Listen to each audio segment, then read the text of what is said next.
नमस्कार। अर्थव्यवस्था ये एक ऐसा शब्द है जो हम रोज सुनते हैं, है ना? पर क्या हम असल में इसके मतलब को पूरी तरह समझते हैं? आज हम इसी की बात करेंगे। अर्थव्यवस्था की इस बड़ी सी दुनिया को बिल्कुल आसान, छोटे-छोटे हिस्सों में तोड़कर समझने की कोशिश करेंगे। तो चलिए बिना देर किए शुरू करते हैं। देखिए, किसी भी बड़ी चीज को समझने के लिए उसकी जड़ तक जाना जरूरी होता है। तो सबसे पहला और सबसे बुनियादी सवाल यही उठता है कि हाँ, तो सवाल ये है कि अर्थव्यवस्था आखिर है क्या? ये शब्द तो हमारे चारों तरफ है, खबरों में, बातचीत में, पर इसका असली मतलब क्या है? आइए इसको एकदम सरल तरीके से जानते हैं। देखिए, अगर बिल्कुल आसान भाषा में समझें तो अर्थव्यवस्था एक ऐसा सिस्टम है, एक ऐसा ढांचा है जिसके अंदर लोग काम करते हैं। क्यों? अपनी रोजी रोटी कमाने के लिए। मतलब ये कि हर कोई जो काम कर रहा है, चाहे वो खेत में काम करने वाला किसान हो, किसी फैक्ट्री का वर्कर हो या कोई डॉक्टर, वो सब इस बड़े से सिस्टम का, इस अर्थव्यवस्था का एक बहुत जरूरी हिस्सा हैं। ठीक है, तो हमें ये तो समझ आ गया कि अर्थव्यवस्था कहते किसे हैं, लेकिन इसका ढांचा कैसा होता है? ये बनती कैसे है? चलिए अब इसकी बनावट को समझते हैं। दुनिया में ना कई तरह के आर्थिक सिस्टम होते हैं।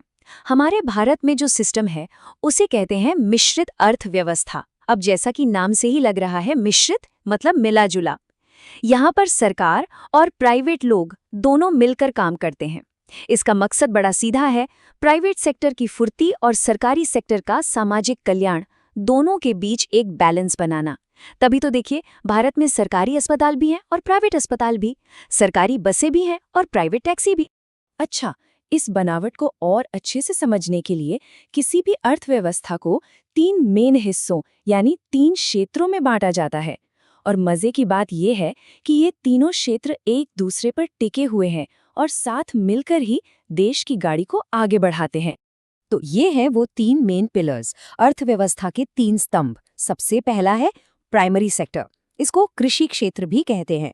ये वो सेक्टर है जो सीधे सीधे कुदरत से, मतलब प्राकृतिक संसाधनों से जुड़ा है, जैसे कि खेती करना, पशु पालना या मछली पकड़ना। फिर आता है दूसरा यानी कि सेकेंडरी सेक्टर। इसे हम औद्योगिक क्षेत्र भी बोल सकते हैं। इसका काम क्या है?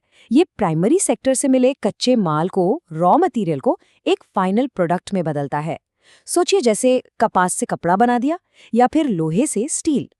और आखिर में आता है टर्शरी सेक्टर, जिसे हम सर्विस सेक्टर भी कहते हैं। जैसा नाम से ही पता चल रहा है, ये अपनी सेवाएं देता है। किसको? पहले दोनों सेक्टर्स को, जैसे कि बैंकिंग, ट्रांसपोर्ट, कम्युनिकेशन, ये सब इसी में आते हैं। तो अब देख रहे हैं, ये तीनों एक दूसरे से एक चेन की तरह जुड़े हुए हैं। एक के बिना दूसरा चल ही नहीं सकता। तो हमने अर्थव्यवस्था का ढांचा तो समझ लिया, पर सवाल अब ये है कि ये आगे कैसे बढ़ती है, इसकी स्पीड और डायरेक्शन कैसे तय होती है। यहीं पर बात आती है प्लानिंग और सस्टेनेबिलिटी की। और यहीं पर आर्थिक नियोजन यानी इकोनॉमिक प्लानिंग का कॉन्सेप्ट सामने आता है। इसका सीधा सा मतलब है कि एक देश ये तय करता है कि उसके पास जो भी लिमिटेड रिसोर्सेज हैं, जैसे पैसा, जमीन, लोग, उनका सबसे अच्छा इस्तेमाल कैसे किया जाए। और ये इस्तेमाल देश की ज़रूरतों के हिसाब से होता है। मतलब क्या इस साल हेल्थ पर ज़्यादा ध्यान देना है या एजुकेशन पर। यही सब सोचना आर्थिक नियोजन है। लेकिन ये प्लानिंग सिर्फ आज के लिए नहीं होती। यहीं पर सतत विकास यानी सस्टेनेबल डेवलपमेंट का आइडिया बहुत ज़रूरी हो जाता है। इसका मतलब है कि विकास ऐसा हो जो आज की हमारी ज़रूरतें तो पूरी करे ही, लेकिन आने वाली पीढ़ियों की ज़रूरतों के साथ कोई खिलवाड़ न करे। असल में ये तरक्की और पर्यावरण के बीच एक तालमेल बिठाने की कोशिश है, ताकि विकास लंबे समय तक टिक सके। तो ठीक है, अर्थव्यवस्था की प्लानिंग भी हो गई और वो चल भी रही है, लेकिन हम ये कैसे मापें हैं कि वो सफल है या नहीं? कौन से ऐसे पैमाने हैं जिनसे हम कह सकें कि हाँ, एक देश सच में तरक्की कर रहा है? इसका एक बहुत ही ज़रूरी पैमाना है मानव विकास रिपोर्ट। ये रिपोर्ट सिर्फ देश की कुल कमाई नहीं देखती, बल्कि ये तीन बहुत ही अहम चीज़ों पर फोकस करती है। वहाँ के लोगों की पढ़ाई लिखाई का स्तर क्या है, उनकी सेहत कैसी है और हर व्यक्ति की औसत आय कितनी है। सही मायनों में एक अच्छी अर्थव्यवस्था वो ही है जहाँ के लोग पढ़े लिखे हों, स्वस्थ हों और आर्थिक रूप से मजबूत हों। ये विकास को देखने का एक पूरा नज़रिया है। तो ये बात एक बहुत बड़े सवाल को जन्म देती है। इस तरह की तरक्की के लिए, इस तरह के विकास को पाने के लिए सबसे ज़रूरी बुनियाद क्या है?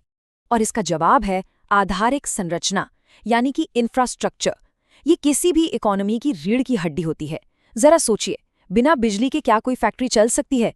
बिना सड़कों के क्या सामान एक जगह से दूसरी जगह जा सकता है? और बिना कम्युनिकेशन के सर्विस सेक्टर कैसे काम करेगा? स्कूल और कॉलेज पढ़े लिखे लोग तैयार करते हैं, तो यही वो ढांचा है जिस पर विकास की पूरी बिल्डिंग खड़ी होती है। तो आज हमने अर्थव्यवस्था की नींव से लेकर उसकी बनावट और विकास के पैमानों तक को समझा। अब जाते जाते एक सवाल, कभी सोचिएगा कि हमारी अपनी रोज की जिंदगी में सुबह उठने से लेकर रात को सोने तक अर्थव्यवस्था के कौन-कौन से हिस्से हमें दिखाई देते हैं? सुबह की चाय से लेकर रात में इस्तेमाल होने वाले इंटरनेट तक, हर चीज में, हर काम में अर्थव्यवस्था की एक झलक है। इस पर सोचना बड़ा मजेदार है ना?